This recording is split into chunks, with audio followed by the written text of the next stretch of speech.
नमस्कार, मी पत्रकार सचिन सुभाष आणि जुचंद्र. हे खातं मी निवडणूक लढवण्याच्या टायमाला काढलं होतं बँक ऑफ बडोदाचं. आपण पाहू शकता.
पण आता हे खातं मला क्लोज करायचं आहे, कारण माझं ट्रान्झॅक्शन नाही आहे. म्हणून मी तुम्हाला ट्रान्झॅक्शन मला करायचं नाही, तर मला क्लोज करायचं आहे. तर ते मला 2,500ची मागणी करतात आहे बँकवाले.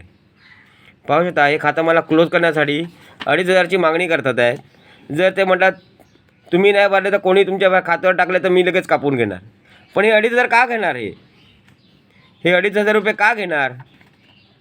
ते बँक ऑफ बडोदा लोकांची फसवणूक करते आहे. तर याच्यावर कारवाई झाली पाहिजे. मी सर्व पत्रकारांना विनंती करतो की आपल्याला एखादं खातं नाही चालू करायचं तर ते क्लोज करण्यासाठी 2,500ची मागणी का केली जाते? तर हे लोकांची फसवणूक करणारा बँक आहे. तर ही बँक ऑफ बडोदा याच्यावर कारवाई झाली पाहिजे. जय महाराष्ट्र.